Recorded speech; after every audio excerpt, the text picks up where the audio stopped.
Guys, kamusta tayong lahat?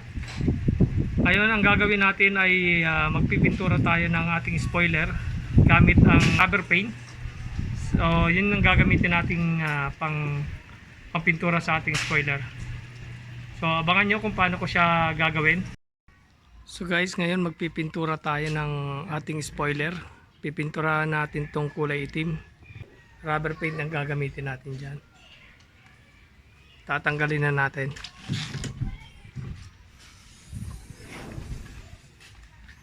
So meron siya ditong plastic, so tatanggalin natin ito. So may tornilyo yan sa loob.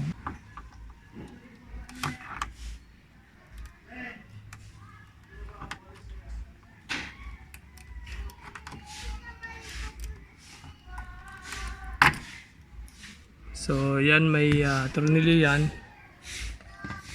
10 mm yan. Yun. 10 mm.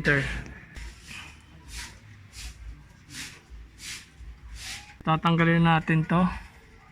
10 mm na socket po ang gagamitin natin.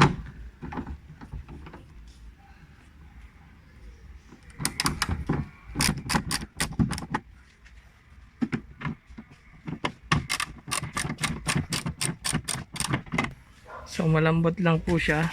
Gamitin na lang natin siya ng socket. Ikot lang natin to. Yan.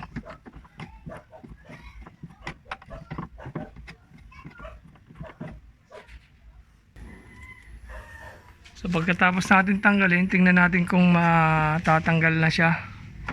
Baka may double sided pa ito. So kailangan natin ng pangangat nito.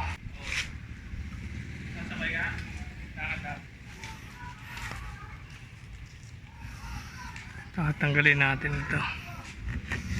Parang may double sided pa siya. Kaya kapit na kapit ito. Gagamitan natin siya ng pangangat dito, plastic. So guys, kailangan panggamit natin dito ng pangangat, kailangan plastic din lang para hindi ma-damage yung ating pintura.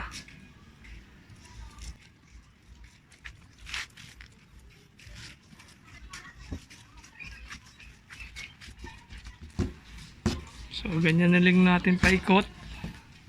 Paikot lang, may double sided yan kaya mahirap patanggalin. So paikot lang para maangat natin yung ating spoiler.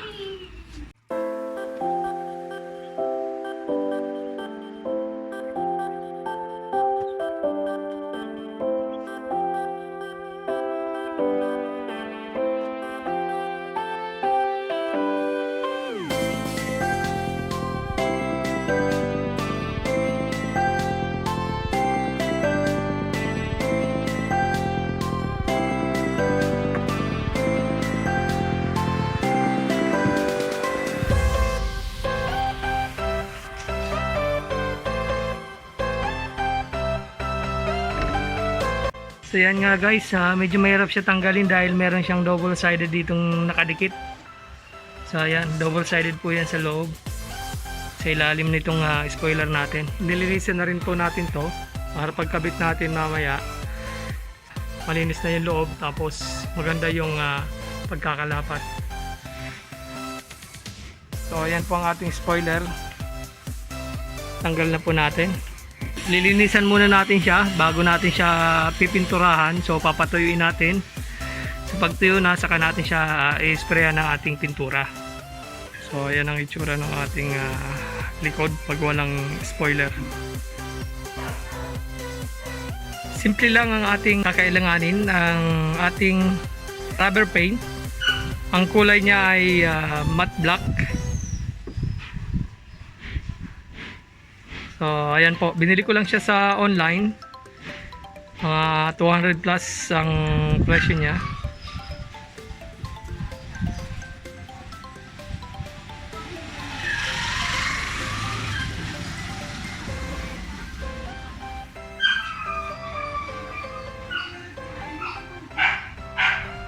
So bago natin simulan ang ating pagpipintura, kailangan muna natin siyang alugin ng mga ilang beses para mahalo ang pintura natin sa loob.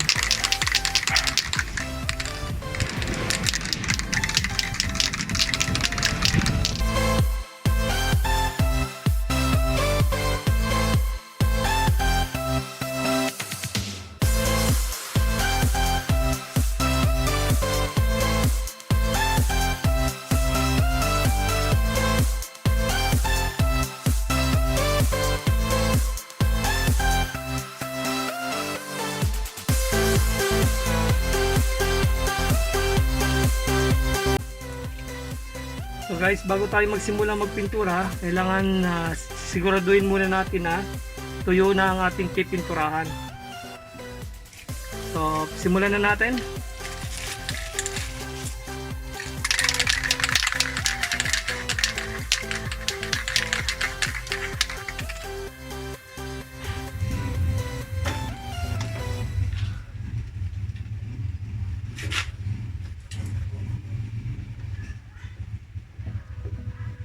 Ngayon lang tayo nakagawa ulit guys dahil sunod-sunod po yung ulan dito, malakas.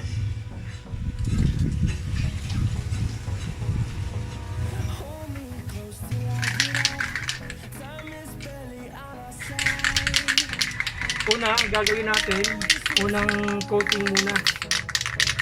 Tapos papatuyin natin siya ng mga 2 to 3 minutes or 5 minutes bago tayo mag-spray ulit ng pangalawa.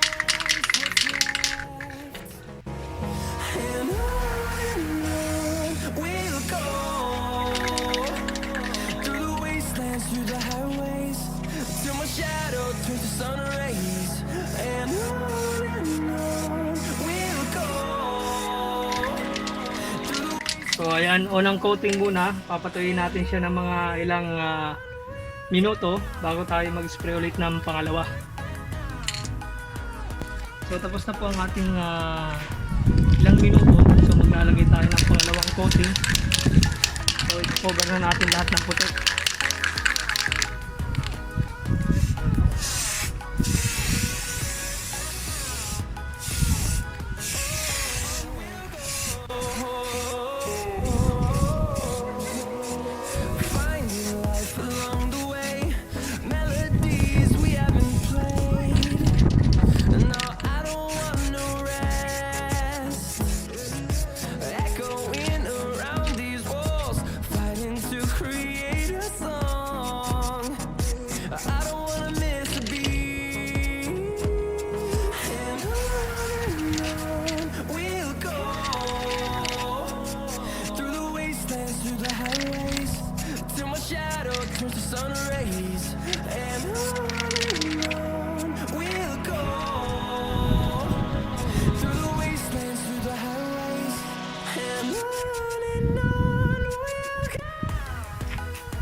So ayan guys, na cover na lahat ng puti.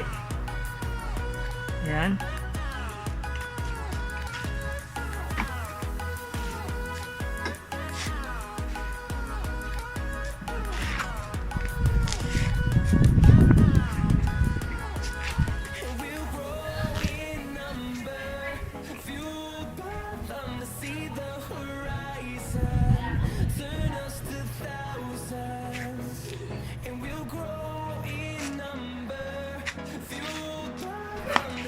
So ayan po, papatuyuin lang po natin siya, tapos ipa-final coating na po natin. So antay lang po natin ng mga ilang minuto, mga 5 minutes siguro, tapos final coating na po. Final coating na po tayo.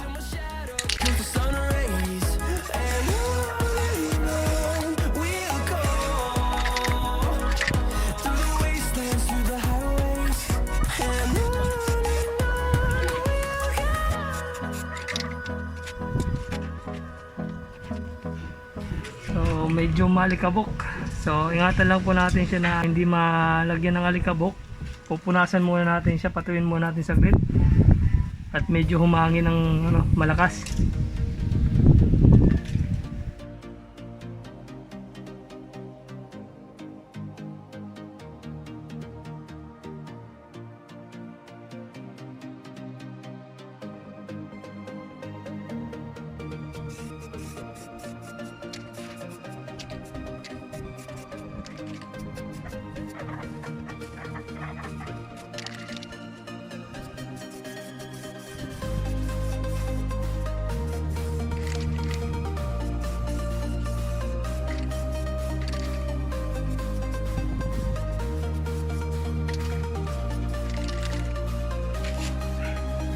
So ayan guys, tapos na.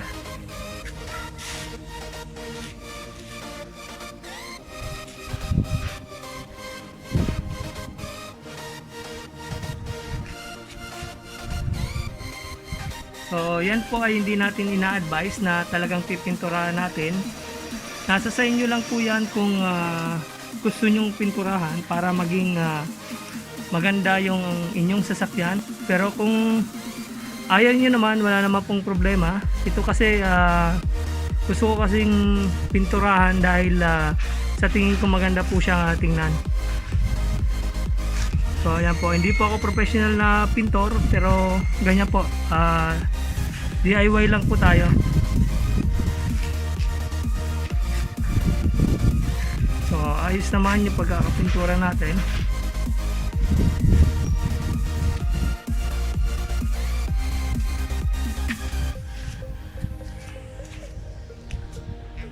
So antayin lang po natin siyang matuyo, tapos pwede na natin siyang ikabit pagka tuyo na po siya. So guys, may tira pa tayong rubber paint. So isama na natin tong chrome handle natin.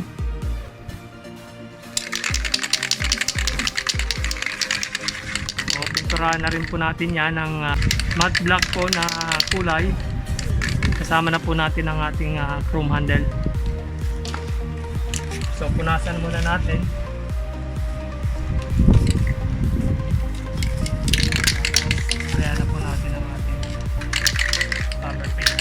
So hindi na po ako bumili ng tape. Kung ano lang po yung nandito natin, yun na lang po ginamit ko.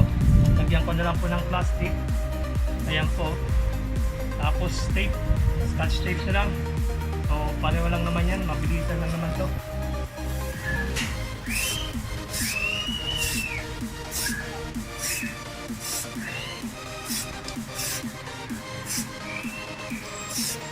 So ito naman, pagka ayaw nyo na, so pwede naman natin tanggalin yan kasi rubber paint lang naman ito.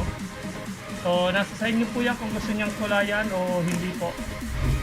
So hindi naman natin ina-advise na kulayan nyo, basta kung gusto nyo lang po. So ito lang po yung ating ginagawa sa ating sasakyan. Ang kagandahan po dito sa ating rubber paint, dahil pagka ayaw nyo na, so pwede natin siyang tanggalin. Dali lang naman po siyang tanggalin. So patuloyin lang natin ng kaunti, tapos susundan na natin ng pangalawang coating. So ayan, medyo tuyo na.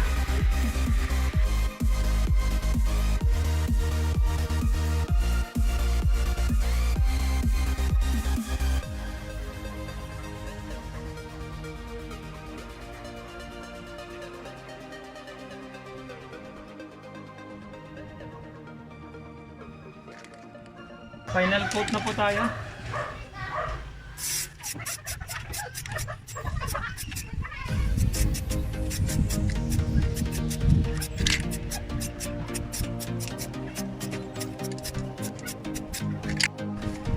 So guys, sama na rin natin tong emblem ng ating every wagon. So pipinturahan din po natin siya ng rubber paint.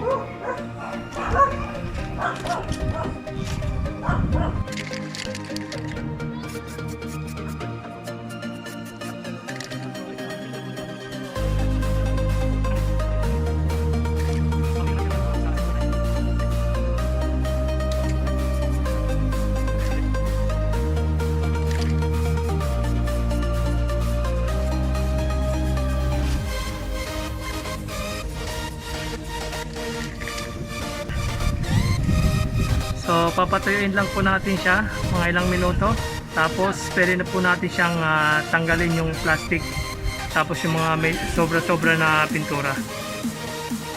Guys, tatanggalin natin yung plastic.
So bago po natin siya ibabalik yung ating spoiler, lalagyan natin dito ng silicone, paikot dito para wala talagang tagas dun sa ating may bubong.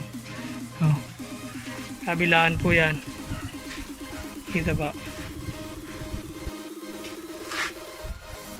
So lalagyan natin dito, paikot.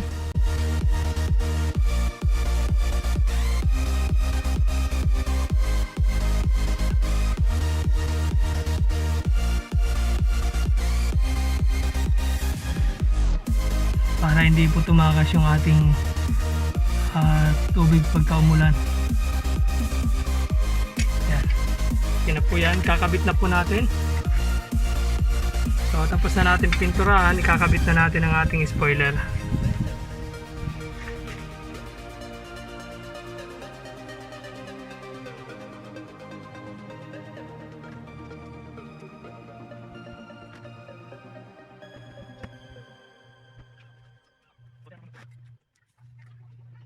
So, dalawang tornilyo lang po yan. 10mm.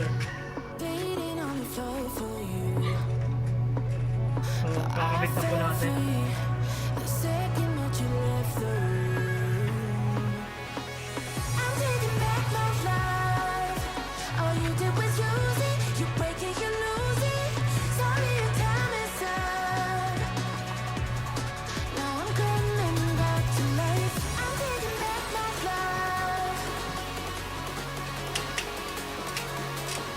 So, yung tamang higpit lang po.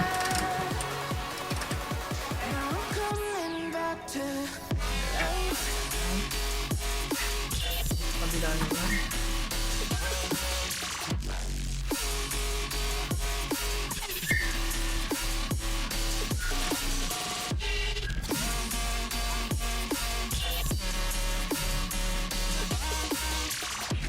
Yung dalawang plastic.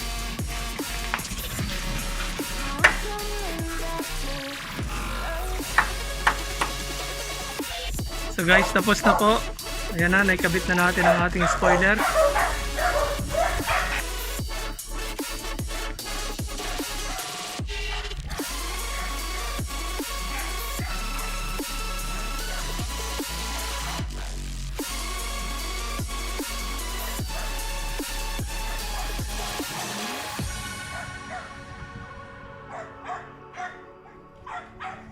Ito po ang ating emblem, every wagon. Ayan.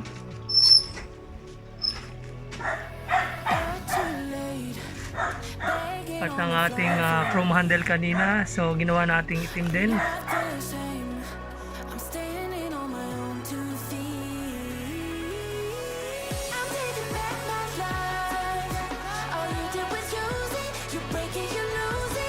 So ayan na po ang itsura ng ating likod ng every wagon. After nating pinturahan ng ating spoiler at gawing black din po ang ating emblem. So ayan.